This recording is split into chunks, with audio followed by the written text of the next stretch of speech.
OK.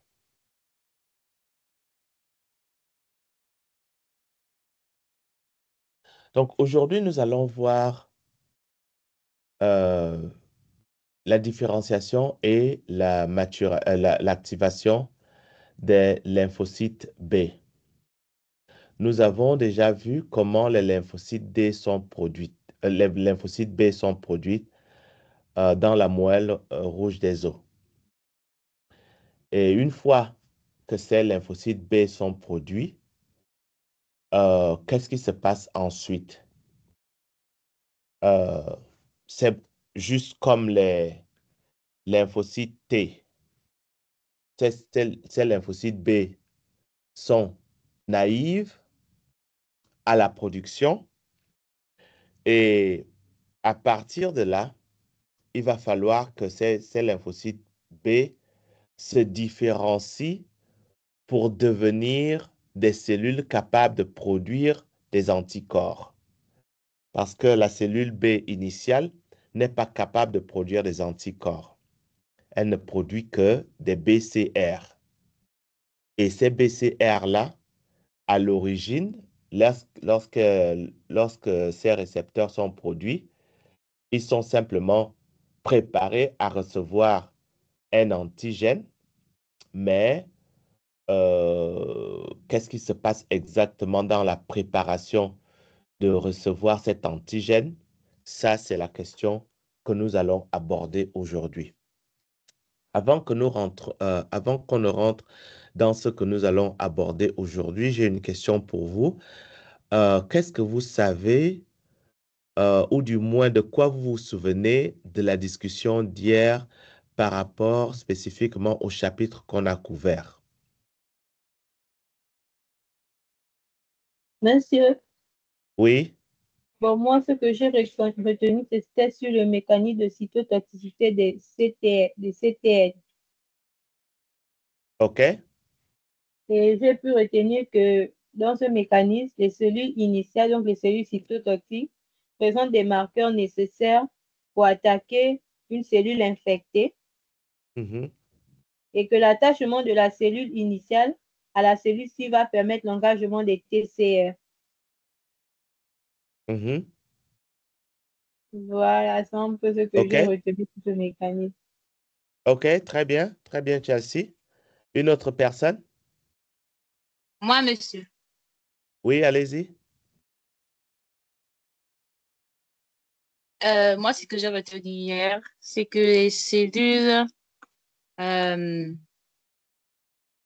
les cellules cytotoxiques T jouent un rôle dans la lutte contre les virus, Ah, ah, euh, l'immunité antitumorale ah, ah. et et dans la transplantation.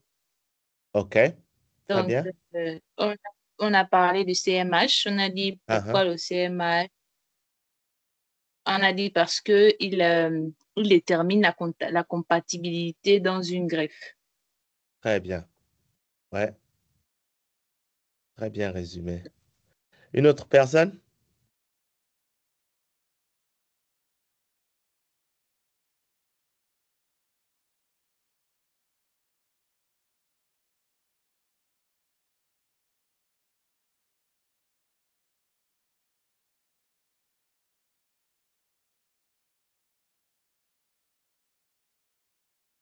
Monsieur, Oui, on a aussi parlé des étapes de la réponse des TC de lutte. OK. On a dit que les étapes, il y a le signal de reconnaissance, Oui, co-stimulation, attachement de CD28 au CD, je n'ai pas bien retenu, et les TCH qui vont libérer les IL2 et les interférons gamma. ah, ah. OK. Qui veut prendre la suite par rapport à ça? OK, donc nous avons la libération des IL-2 et des interférons gamma. Et qu'est-ce qui se passe après?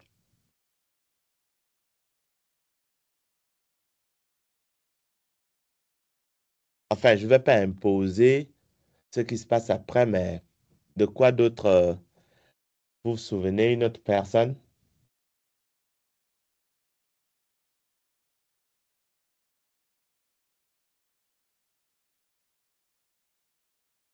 Professeur, Oui? en gros, les lymphocytes CD8+, cytotoxiques, sont des soldats de l'immunité Ah, adaptative qui reconnaissent spécifiquement des cellules anormales et mhm. éliminent proprement les mécanismes par mort cellulaire programmée. OK. OK. Est-ce que quelqu'un peut être Ok. un peu plus spécifique? Assumons que, OK, il y a eu l'activation et la cellule est engagée à causer, comme Madina le dit, la mort cellulaire programmée. Alors, quels sont quels sont les facteurs qui participent à la mort cellulaire programmée? Est-ce que quelqu'un peut aborder cet aspect?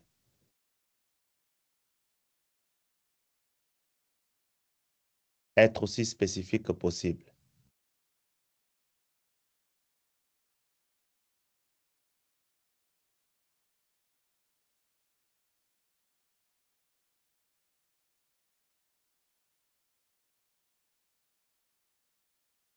Le professeur avait essayé, mais je ne sais pas si c'est ça.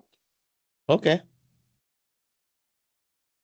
Normalement, une fois, comment dirais-je, Donc, on va dire qu'il y a une fois activation. oui, OK?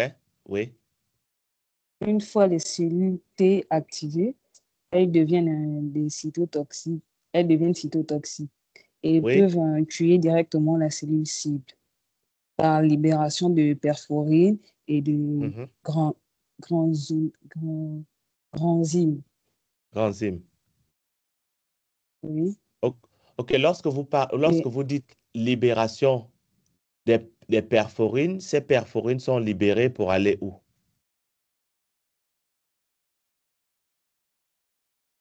hum,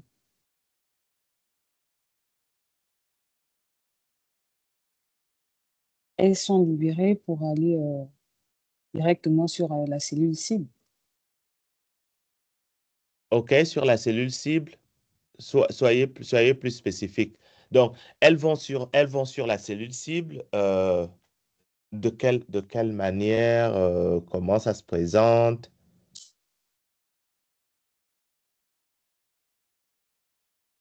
Hum, là,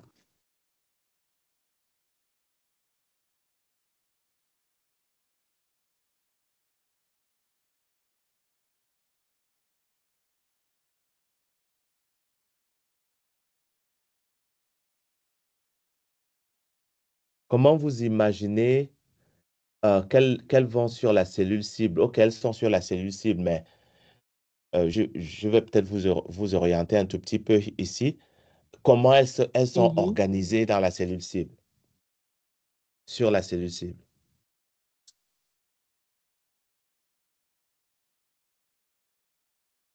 Comment elles sont organisées sur la cellule cible? Oui, parce que bon, les Euh, protéines, elles arrivent sur la cellule cible, mais oui, il y a des récepteurs. Oui. est-ce que, est-ce qu'elles sont organisées de telle sorte que elles sont côte à côte, elles sont dispersées, elles sont... euh, comment vous imaginez qu'elles, qu'elles sont sur la cellule cible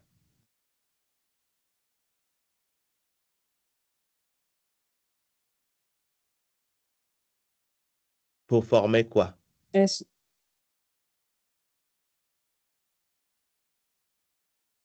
elles sont dispatchées sur la cellule cible, Elles d'une sont part et dispatchées d'autre. sur... Oui. OK. Si vous deviez faire... Alors, je vous oriente beaucoup, mais Mhm. si vous devriez faire une représentation graphique, Oui. ça ressemblerait à quoi euh, cette organisation sur la cellule cible?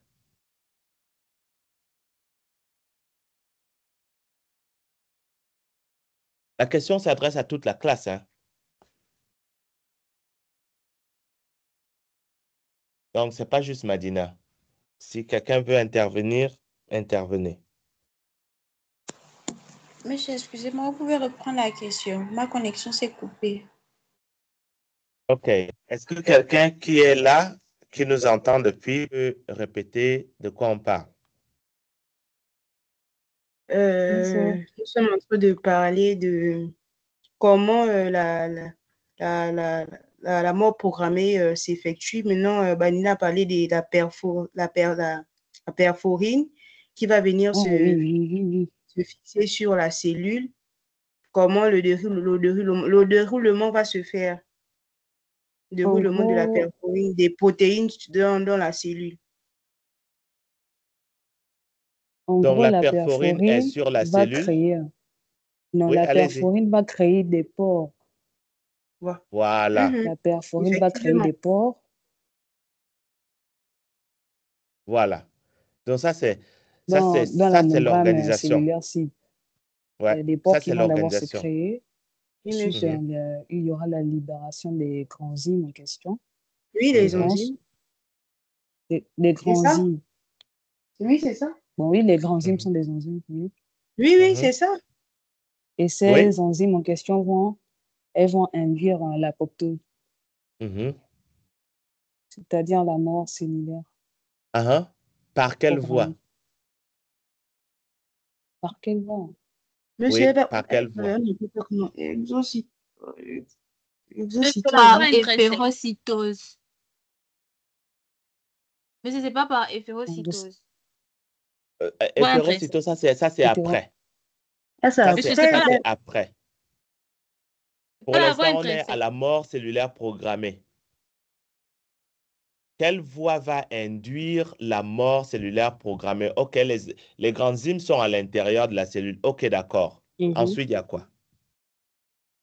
monsieur, l'exocytose. Avant l'exocytose. Les enzymes activent les caspases. Les Non, pas. caspases. Oui, depuis, oui. OK? Mhm. Les caspases.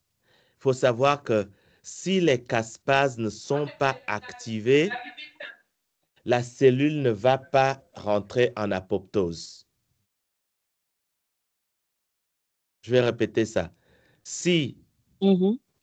les caspases ne sont pas activées, la cellule ne va pas rentrer en apoptose. OK? Parce que les caspases vont induire une cascade d'événements à l'intérieur de la cellule qui vont causer la désorganisation du cytosquelette Mhm. et ainsi de suite. La fragmentation même de la cellule, parce que les lysosomes, je veux dire, les lysosomes vont manger la cellule de l'intérieur et c'est comme ça que la cellule va se fragmenter en petits segments et ce sont ces segments-là, par voie d'efferocytose, vont être mangés par des macrophages. Mhm. OK? Donc, en d'autres termes, ce qu'on essaie de faire et ce que j'espère que vous allez faire pour les autres chapitres, c'est d'essayer de casser les processus étape par étape dans un langage qui vous parle et que vous pouvez expliquer. Ce que je vais faire avec ce cours dans la dernière semaine, c'est que on va réviser tout ce qu'on a vu en faisant des arrêts à des endroits particuliers. Que vous soyez capable d'expliquer certaines choses. D'accord? Et c'est ce qu'on va beaucoup faire dans la dernière semaine. OK? Une fois qu'on aura terminé les chapitres, parce qu'il nous reste le lymphocyte B et puis un autre chapitre qu'on va voir demain.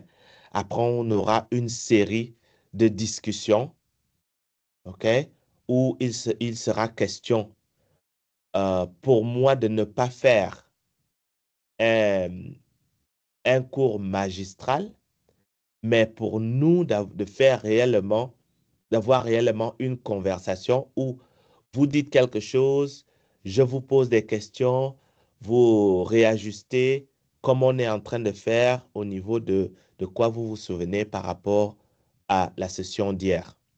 Vous me suivez? Oui, monsieur. Monsieur, OK. Oui, monsieur. Oui, oui. monsieur, est-ce que il y a forcément seulement la voix des Caspaz? Est-ce que les grands Non, hymnes... non, non, non, il y a pas seulement et exclusivement la voix des Caspaz. Il y a des voix alternatives. Mais la voix qui est la mieux connue est la voix des Caspaz. D'accord, monsieur. Mhm. OK. De quoi d'autre vous vous souvenez par rapport à la journée d'hier?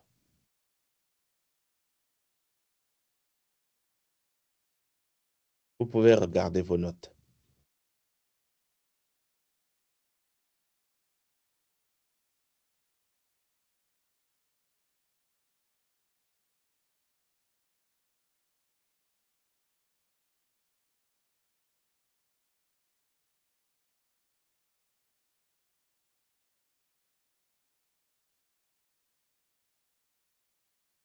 Rose?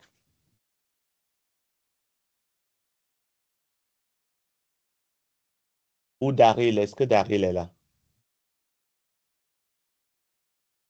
Oui, monsieur, vous dites. De quoi vous vous souvenez par rapport à la journée d'hier?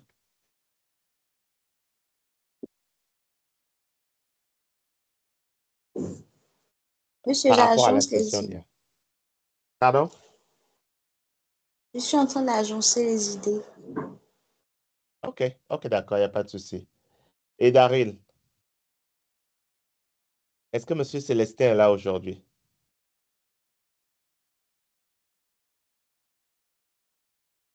Bonjour, je suis là, monsieur.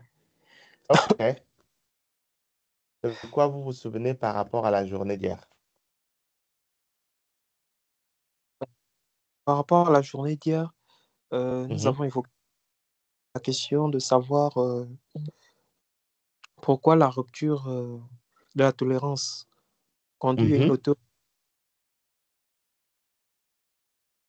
OK. Et nous avons répondu plus ou moins que euh, la rupture de la tolérance immunitaire conduisait à une auto-immunité euh, parce que le système immunitaire euh, cessait de distinguer ses propres composants, Mhm, c'est-à-dire voilà, les antigènes du foie, mhm.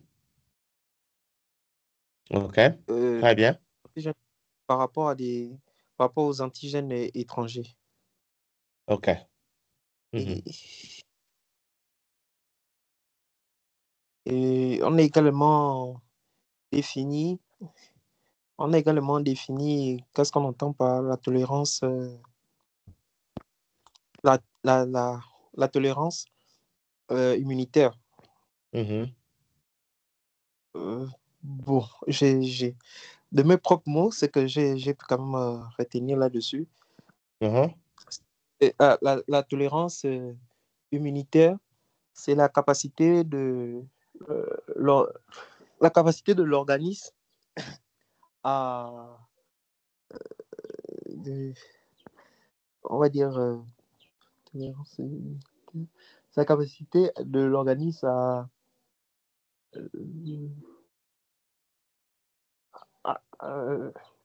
voilà, je m'embrouille un peu là. OK, Désolé. il y a pas de souci. Pas de souci. Vous allez prendre le temps d'agencer vos idées en off. Il n'y a pas de souci. OK? On va peut-être avancer. Alors, les lymphocytes B, différenciation et activation. Alors, vous avez ici une diapositive qui vous montre une vue d'ensemble de ce qui se passe avec les lymphocytes B. À l'origine, vous avez dans la moelle rouge des os, d'accord, une cellule progénitrice. Vous savez qu'elle vient d'une cellule hématopoïétique qui va se différencier en cellules lymphoïdes et ces cellules lymphoïdes, selon les signaux, vont se différencier en en cellules progénitrices cellule B. OK? Et ces cellules progénitrices B ont la particularité d'avoir ou du moins d'exprimer les CD45 à la surface. Ce sont des récepteurs. C'est pour ça que ça s'appelle CD45R. Ces cellules qui ont des CD45R vont subir des réarrangements géniques. Ces réarrangements géniques vont permettre une diversité dans la production des BCR. OK? Donc, nous avons une forte diversité dans la production des BCR. BCR qui auront subi une sélection. D'abord, sélection dans la capacité de reconnaître les antigènes du non-soi. Le second niveau de sélection, c'est l'incapacité de reconnaître nos propres composantes comme étant des antigènes. Donc, double sélection. OK? Aussi, il faut savoir que bien que cette cellule B mature avec des BCR est capable de reconnaître des antigènes, cependant, la proportion de cellules capables de reconnaître un antigène particulier est extrêmement faible. Et elle est extrêmement faible. Le nombre ou la concentration des cellules capables de reconnaître un antigène particulier va augmenter après exposition. Okay? Va augmenter après exposition, pas avant exposition. En d'autres termes, tout ce qui se passe dans la moelle rouge des os est antigène indépendant. Donc, oui, la cellule B est produite avec des BCR particuliers capables de reconnaître les antigènes. Cependant, tout ce processus de développement se fait en absence du potentiel antigène cible.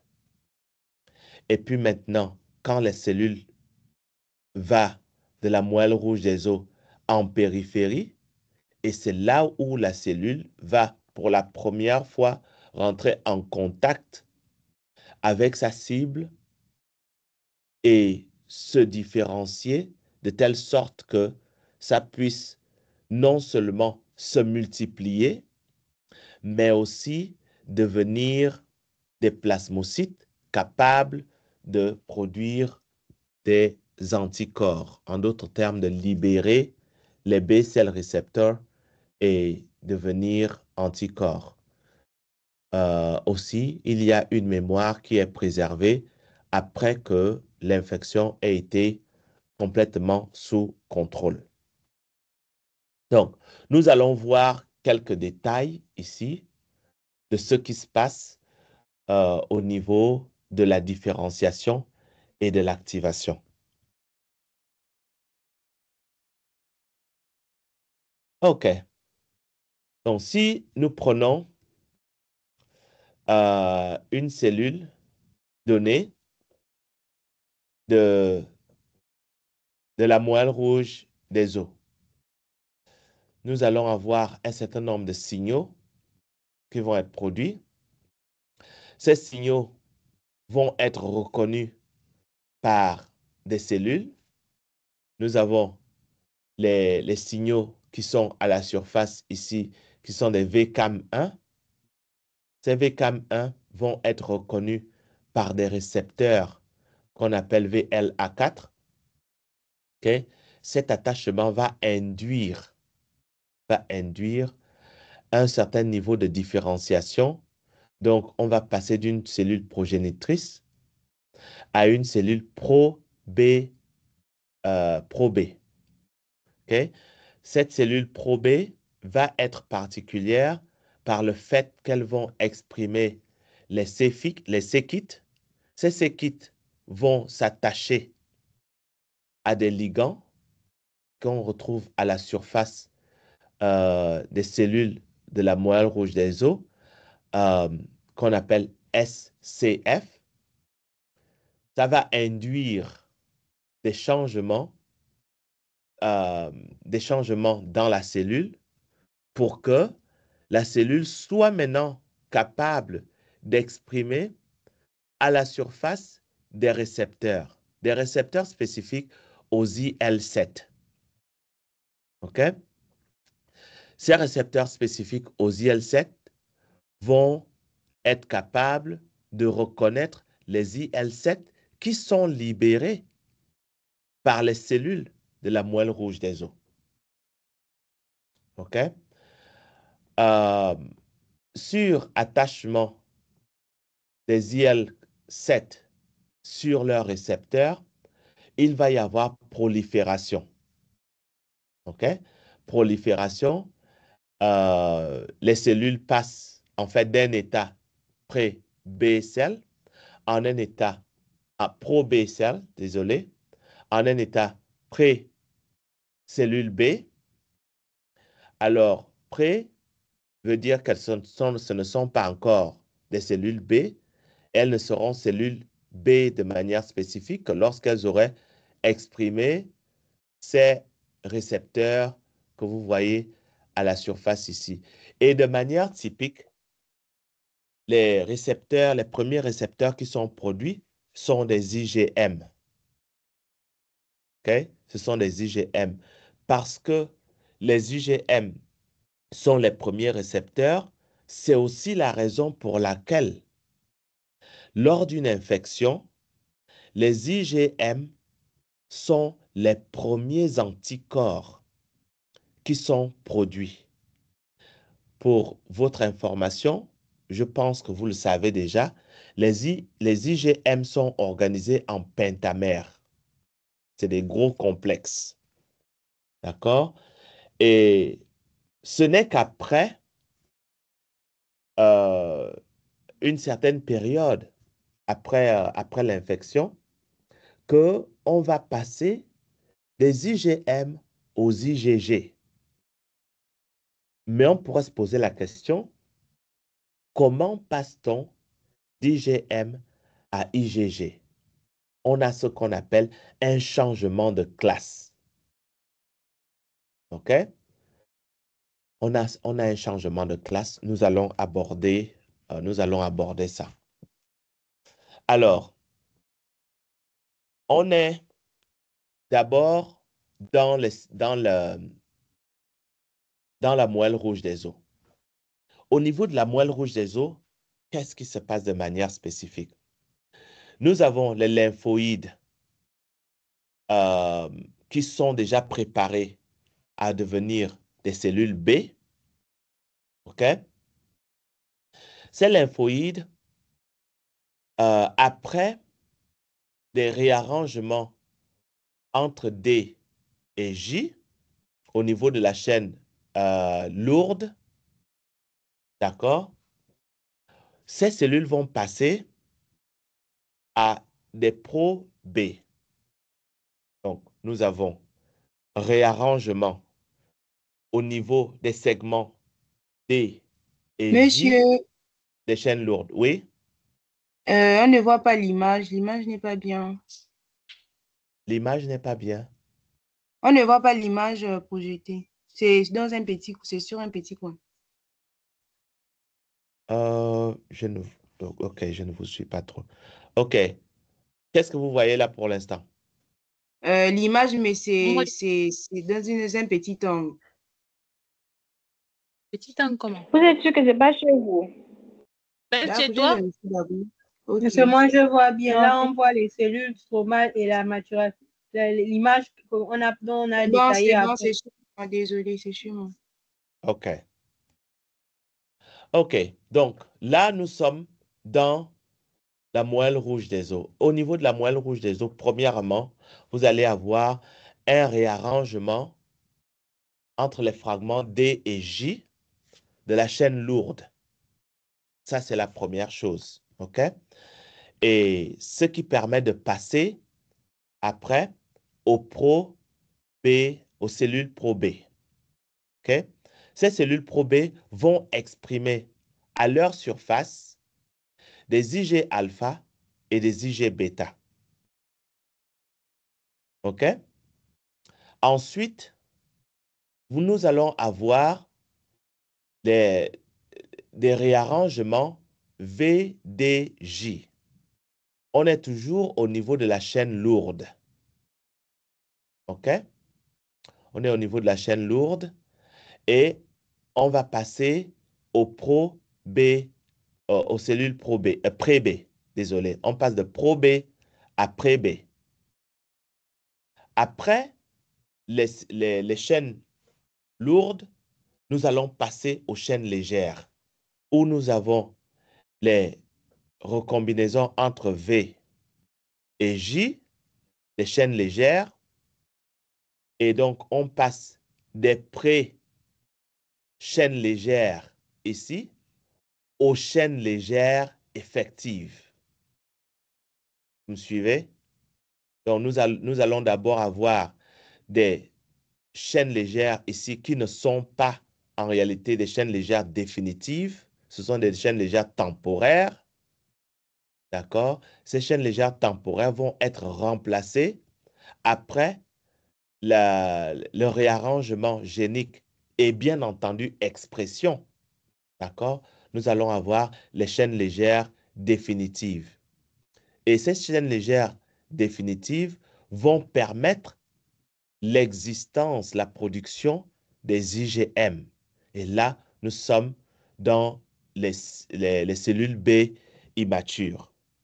Ces cellules sont complètement prêtes à reconnaître des antigènes étrangers. On a aussi, ces cellules ont déjà aussi subi aussi bien la sélection positive que la sélection négative. D'accord? Ensuite, ces cellules qui sont prêtes vont maintenant partir de la zone de la moelle rouge des os où le développement s'est fait de manière indépendante par rapport aux antigènes pour aller maintenant dans la périphérie où le reste de la maturation et de la différenciation va complètement dépendre des antigènes. Donc, les cellules naïves B ici vont maintenant être exposées aux antigènes et on va passer d'une cellule B qui exprime les IgM à une cellule B qui va exprimer des IgD. Okay? Mais techniquement, la même cellule ne produit pas à la fois les IgM et les IgD. Il y a ce qu'on appelle un changement de classe. Okay? Alors, donc ça, c'est ce qui se passe ici. Je vais vous amener ici en bas. Cette diapositive est assez busy, on va dire. Donc, nous avons la chaîne lourde. La chaîne lourde va se développer, va commencer dans la moelle rouge des os et puis se terminer au niveau de la moelle rouge des os. La chaîne légère va commencer au niveau de la moelle rouge et se terminer au niveau de la moelle rouge des os. Et puis, une fois que ces chaînes lourdes sont produites, ces chaînes lourdes vont persister jusqu'à la maturation. Et les chaînes légères vont également persister jusqu'à la maturation. OK? Lorsque vous voyez la ligne bleue ici, ça veut dire qu'il y a une persistance et qu'elle ne va plus, elle ne va plus partir. D'accord?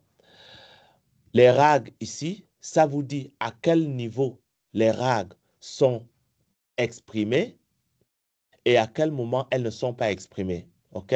Les RAG 1 et 2 ne sont pas exprimées dans les cellules lymphoïdes, dans les cellules souches lymphoïdes. Par contre, ces RAG vont être exprimées dans les cellules pro-B. OK? Que ce soit RAG 1 ou RAG 2, sont exprimées dans les cellules pro-B. Elles sont également exprimées dans les cellules pré-B. C'est pour cela que nous avons des réarrangements ici et ici. OK? Ensuite, vous allez avoir aussi réarrangement ici. Vous avez les RAG qui sont exprimés. Par contre, lorsque la cellule est maintenant B-cell, qu'elle soit immature, naïve ou mature, elles ne vont plus exprimer les RAG, ce qui veut dire qu'il n'y aura plus réorganisation du chromosome ici. OK? Il n'y aura plus réorganisation du chromosome. Alors,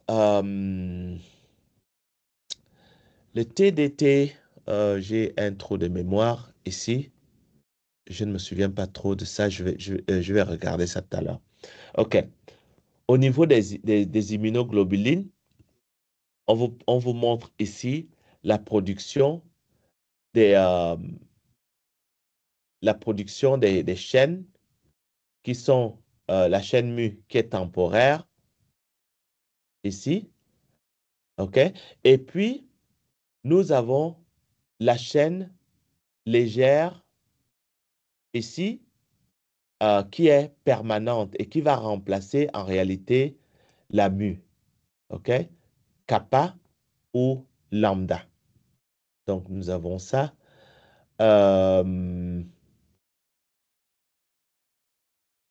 Nous avons la chaîne delta. Est-ce que je dois vous parler de ça?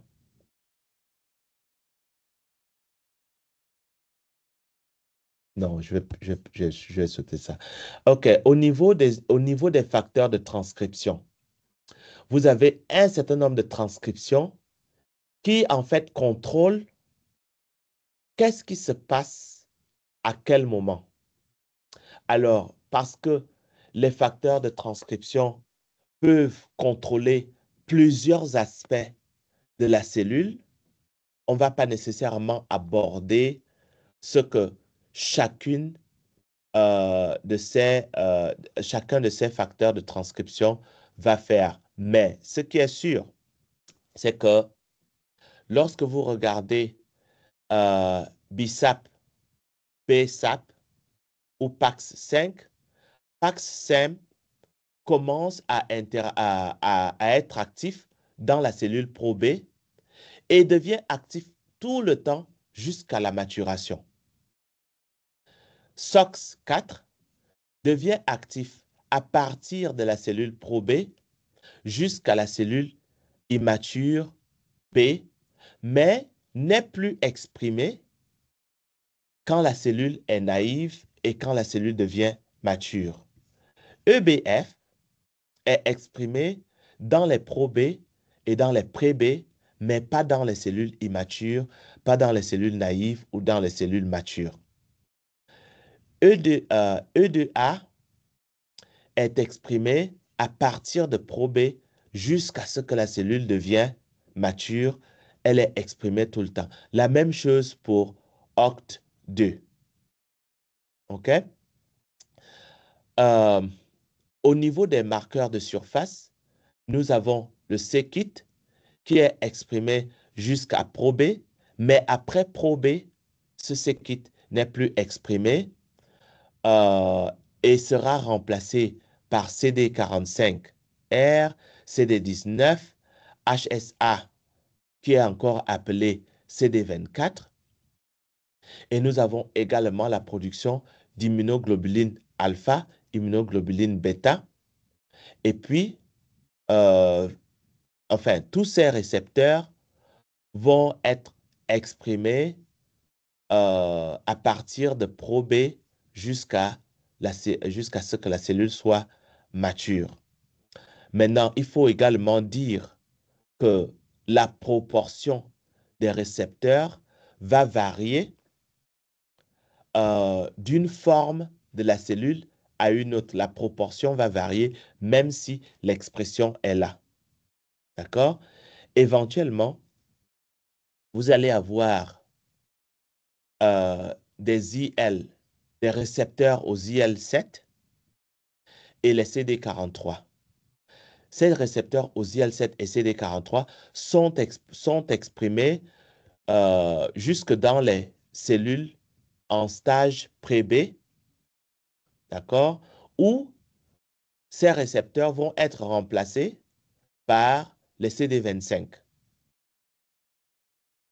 Et après cela, quand on passe aux cellules immatures, d'accord, les CD25 vont être remplacés par les IgM. OK? Et éventuellement, les IgM vont être remplacés par les IgD. Mais ça ne se passe pas jusqu'à ce que la cellule soit mature. OK? Et pour qu'il y ait ce changement de classe, il faut nécessairement une exposition aux antigènes. OK? Sans exposition aux antigènes, vous n'avez pas changement de classe ici de IgM à IgD. Vous me suivez? Oui, monsieur. OK. Donc, au niveau de la cellule pro-B, vous avez la production de deux chaînes, l'immunoglobuline alpha et l'immunoglobuline bêta. D'accord? Ensuite, vous avez la pré-B. Au niveau de la pré-B, vous allez avoir les chaînes lourdes en plus des immunoglobulines alpha et bêta. Vous avez la chaîne lourde et la chaîne et des chaînes légères. Mais dans ces chaînes légères, vous voyez que ces chaînes légères ne sont pas encore connectées par des ponts disulfure. OK? Ne sont pas encore connectées par des ponts disulfure. Vous avez la région constante de la chaîne légère et la région variable de la chaîne légère. Ensuite, on passe de ces pré-chaînes légères en chaîne légère définitive. Donc, ces pré-chaînes légères vont être remplacées par ces chaînes légères définitives qui vont être soit kappa, soit lambda. OK? Alors que la chaîne lourde, elle, une fois qu'elle est produite, elle reste la même, OK? Avec la région constante et la région variable. Ce que nous devons dire d'autre, c'est que au niveau de la cellule pré-B, nous avons l'exclusion allélique qui va se passer et nous avons également l'induction du passage pas du passage, mais comment dire, le réarrangement entre les régions V et les régions J. OK? Et ici, nous avons réarrangement entre la région V et la région DJ de la chaîne lourde. D'accord?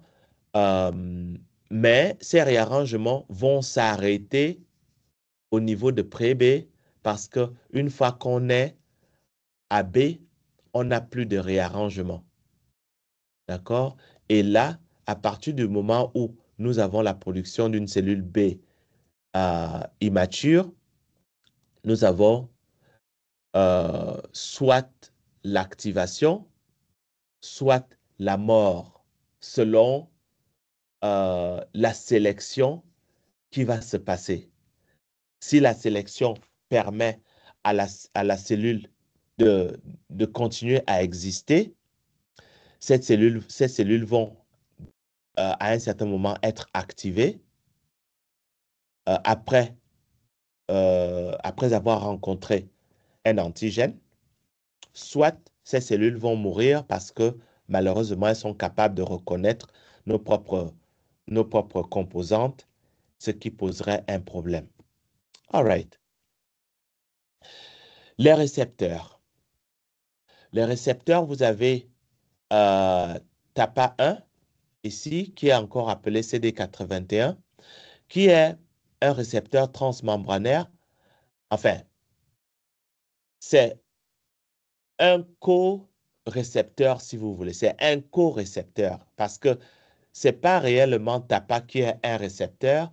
Le récepteur, c'est en réalité CR2 qui est un récepteur. C'est lui qui joue le rôle principal dans la reconnaissance et dans l'attachement.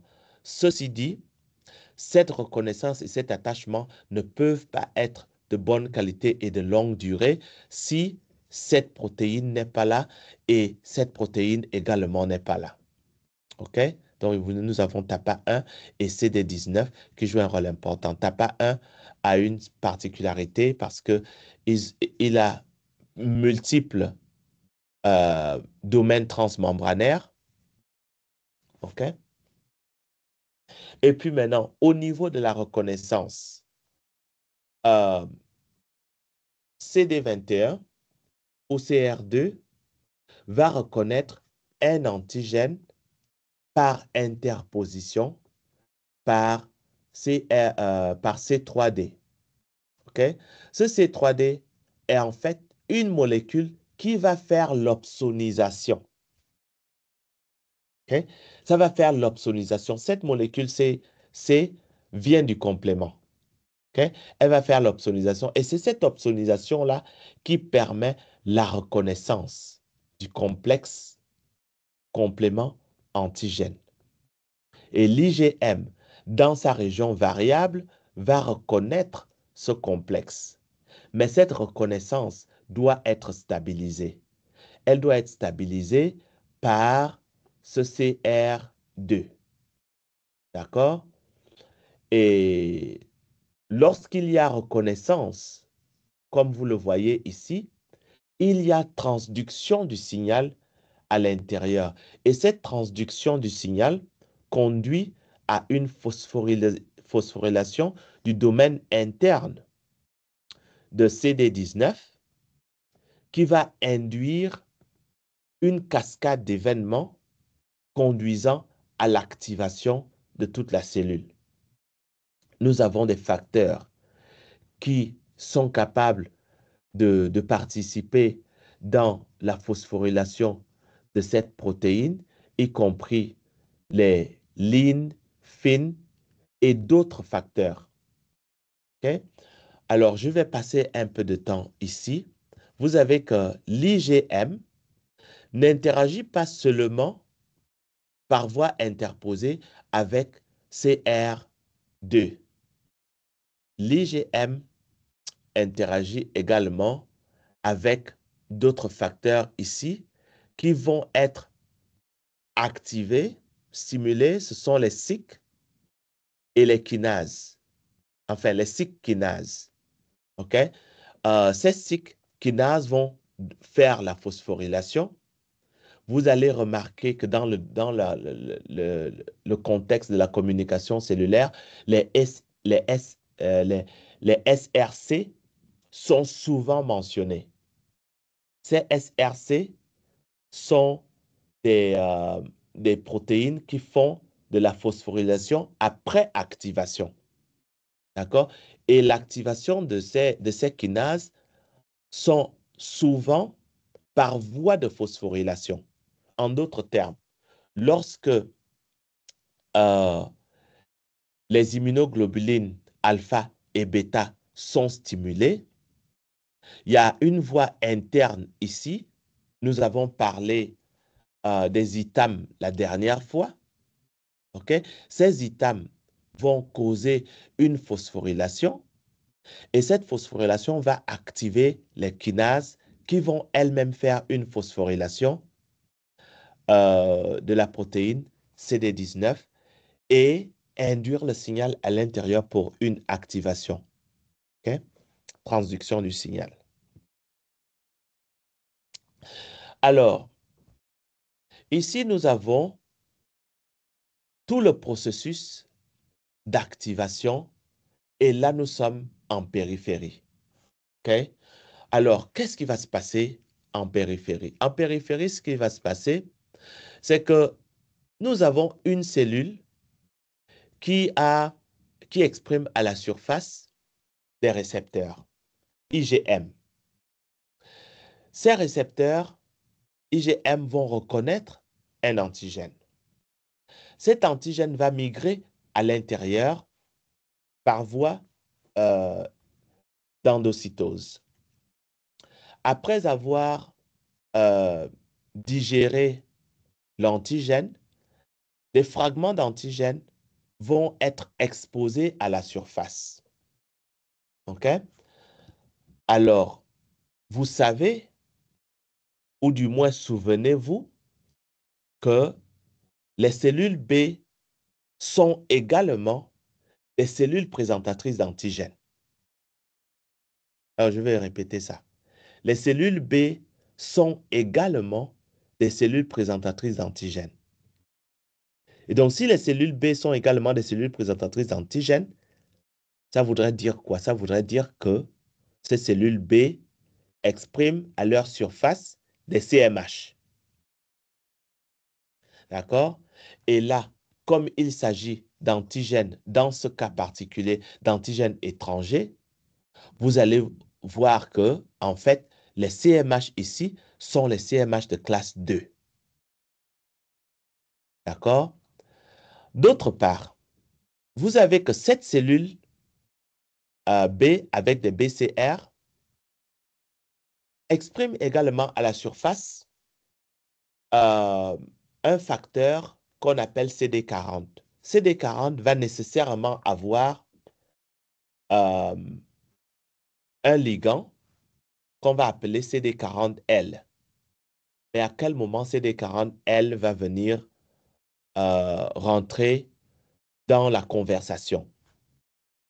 Eh bien, CD40L va venir rentrer dans la conversation lors du processus d'activation. OK? De manière spécifique, vous avez l'antigène qui est présenté ici à la surface. Donc, on a commencé le processus. D'accord? Suivi de cela, vous allez avoir les B7 qui vont être exprimés. Ces B7 qui vont être exprimés vont être préparés pour reconnaître les CD28. CD28 qui sont sur les helper T cells. OK? Donc, à cause du CMH qu'on a ici et l'antigène, d'accord, nous allons avoir une cellule T qui va venir s'attacher à ce complexe. On va avoir une co-stimulation. D'abord, on va avoir stabilisation de la reconnaissance grâce au CD4. D'accord? Ensuite, on va avoir co-stimulation ici qui va être causée par la reconnaissance du CD8 par B7. Donc, on va avoir co-stimulation. Et cette co-stimulation va induire la production du CD40L dans la cellule helper T cell, qui est en réalité CD4. Donc, cette reconnaissance de CD40L par CD40 va induire des changements dans la cellule B. Alors, notez que au stade ici B, nous avons des récepteurs BCR qui sont présents. Au stade C, nous n'avons plus de récepteurs à la surface des cellules B. Nous n'avons plus les BCR. En réalité, la raison pour laquelle on n'a plus de BCR, c'est parce qu'on est en train d'aller vers un changement de classe. Parce que là, on est dans les BCR qui sont en réalité des IgM. Et là, on est en train de passer des IgM à IgG. D'accord? En fait, tout ne peut pas être montré ici, mais c'est ce qui est en train de se passer.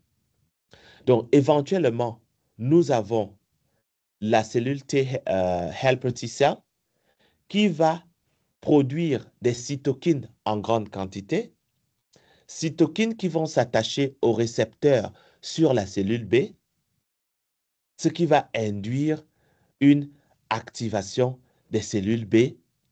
Et là, la cellule B va rentrer en prolifération. On va maintenant avoir une multiplication des cellules B de telle sorte que on va avoir spécifiquement les cellules B qui ont une reconnaissance pour cet antigène qui vont se multiplier en grand nombre. Et éventuellement, ces cellules B avec des BCR spécifiques qui vont se multiplier en grand nombre vont rentrer dans une phase physiologique où elles vont se transformer en plasmocytes avec la capacité de libérer les récepteurs de telle sorte que ces BCR, ce qui était BCR, devient anticorps.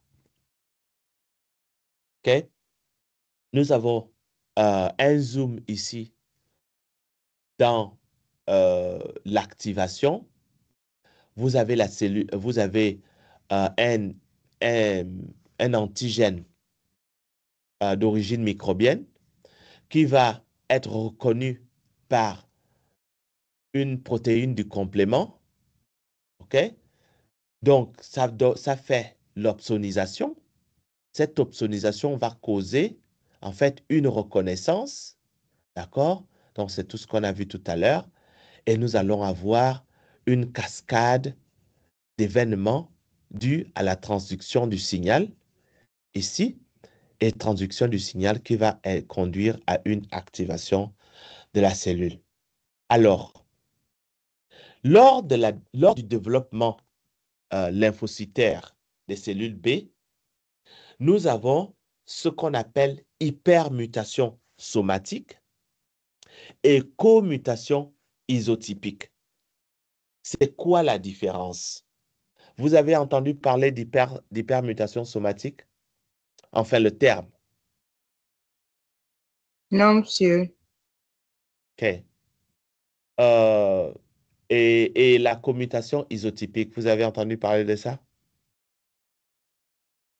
Non, monsieur. Non, non. OK. All right. OK. Donc, on va expliquer. Nous avons une cellule souche hématopoïétique qui va commencer à se différencier, d'accord? Dans le processus de différenciation, on va passer de... Enfin, là, on est let me see.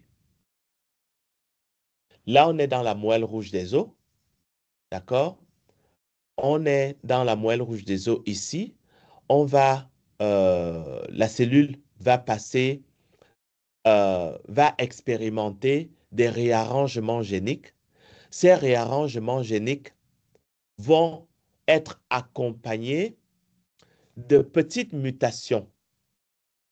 Ces petites mutations vont se passer dans la région variable.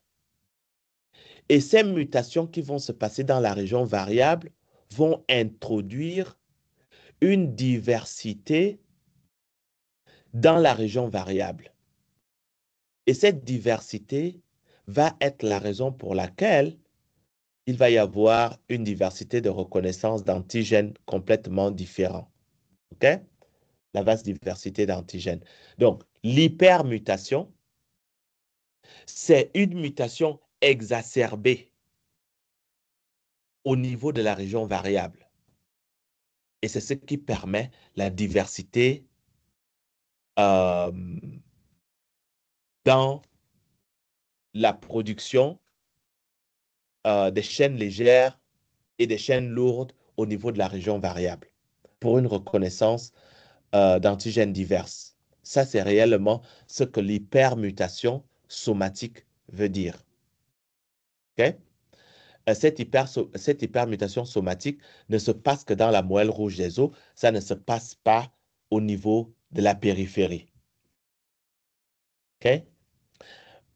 Maintenant, la commutation isotypique. Donc, nous avons d'une part l'hypermutation somatique, donc qui permet la diversité dans la région variable. D'autre part, nous avons la commutation isotypique. Au niveau de la commutation isotypique, c'est typiquement quand on passe d'une cellule qui produit des IgM à une cellule qui produit des IgD, des IgG, à une cellule qui produit des IgD, IgA, ainsi de suite. C'est ce qu'on appelle le changement de classe. Okay? La commutation isotypique, de manière simple, c'est le changement de classe.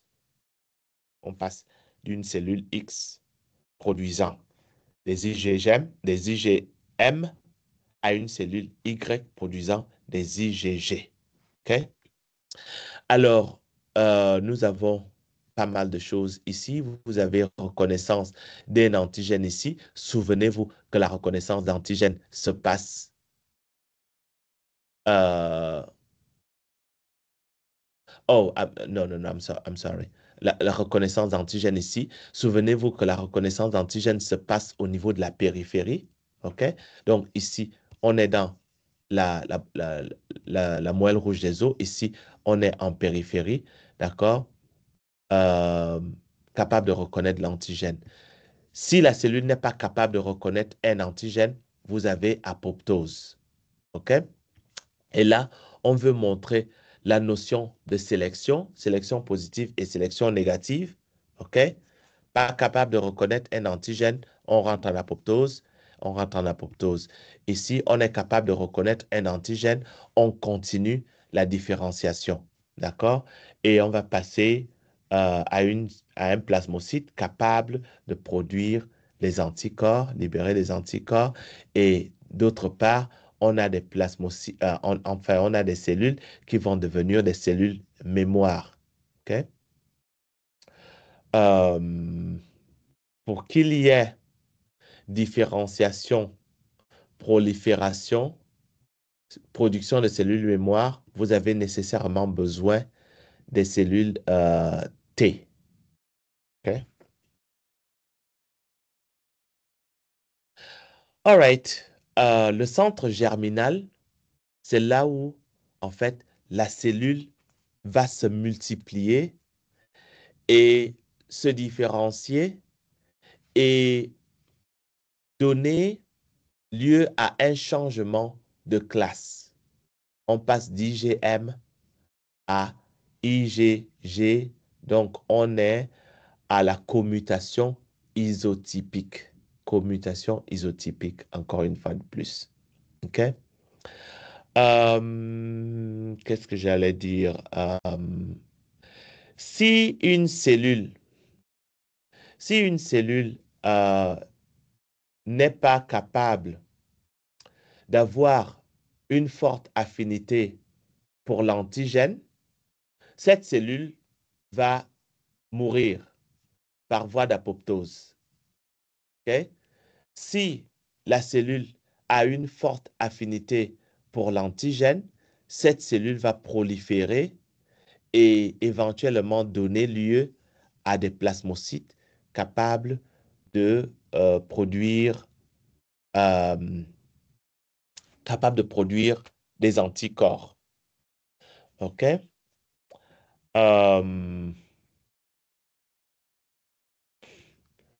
Ici, alors ça c'est juste une légende. Vous avez que lorsque la batterie est faible, ça veut dire qu'il y a une faible affinité. Pourquoi? Pour les anticorps, pour les antigènes, désolé. Lorsque la batterie est verte, avec plusieurs barres, vous avez une grande affinité. Pourquoi? Pour les antigènes. OK? Et parmi les antigènes, vous avez des fragments d'ADN. Juste pour mentionner. OK? La commutation isotypique, ça vous montre simplement comment, en fait, on passe d'une classe à une autre. OK? Au niveau de l'expression génétique, nous allons avoir une variation. Je vais peut-être regarder le temps. Vous allez avoir une variation dans les fragments qui vont être exprimés. OK? Vous avez la région variable de la chaîne lourde. Vous avez la région constante de la chaîne lourde. Au niveau de la chaîne constante, au niveau de la région constante de la chaîne lourde, c'est aussi vrai pour la chaîne légère. Non, je vais pas rentrer dans ça. OK. On va se concentrer sur la chaîne lourde. Vous avez, au niveau des fragments constants, des zones génomiques. Ces zones génomiques sont essentielles dans la commutation. OK? Ce qui permet, en fait, un shuffling, un arrangement des zones constantes. Vous avez C mu, C delta, C gamma, gamma 3, gamma 1, gamma 2b, gamma 2a, epsilon, alpha. Toutes ces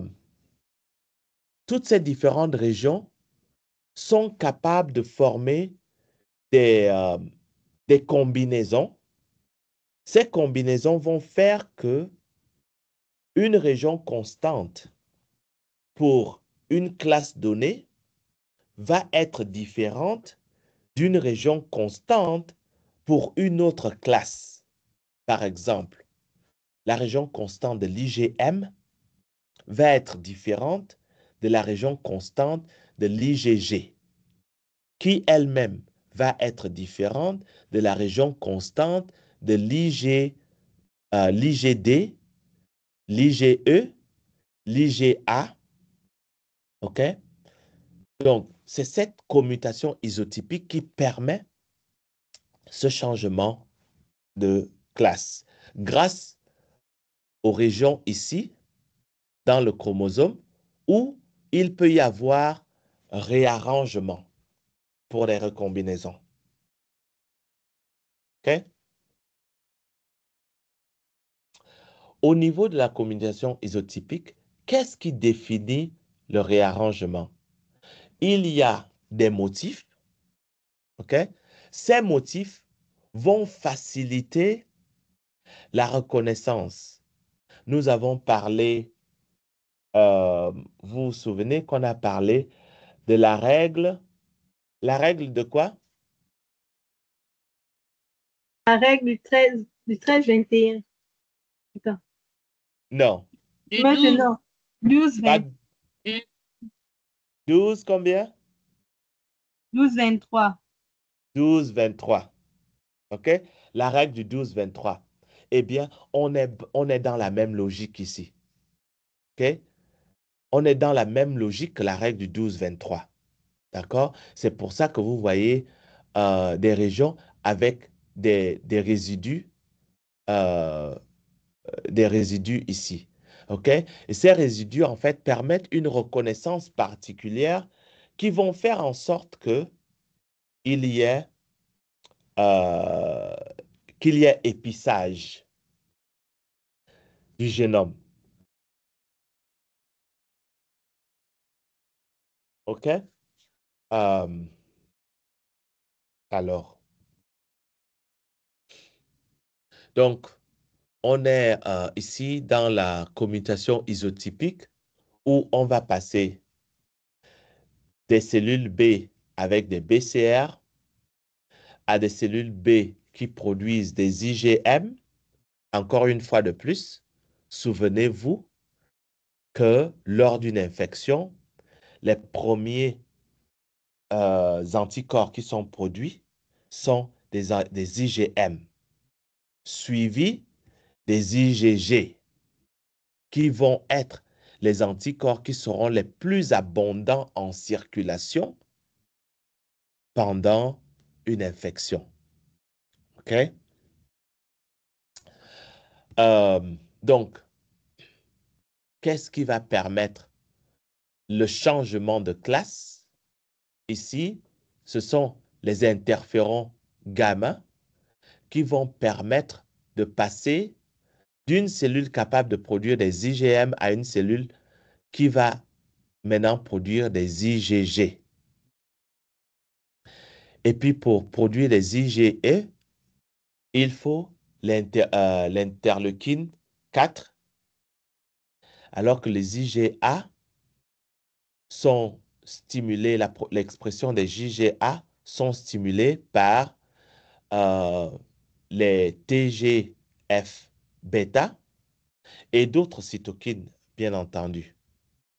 Il y a aussi des combinaisons de cytokines qui peuvent affecter le changement dans la production des classes.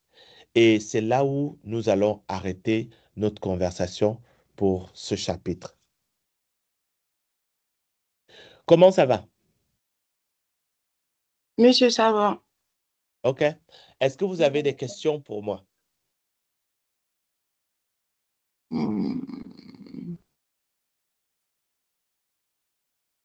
Je vous donne 5 minutes, le temps de Monsieur, voir. Oui? normalement, vous avez dit hier que on devait aborder aujourd'hui aussi la présentation de, je crois, de devoirs de groupe. Oui, oui, je l'ai dit, oui. OK. Est-ce que... alors, je vais peut-être d'abord arrêter l'enregistrement. Sinon, on va continuer à inclure des choses qui n'ont pas besoin d'être dans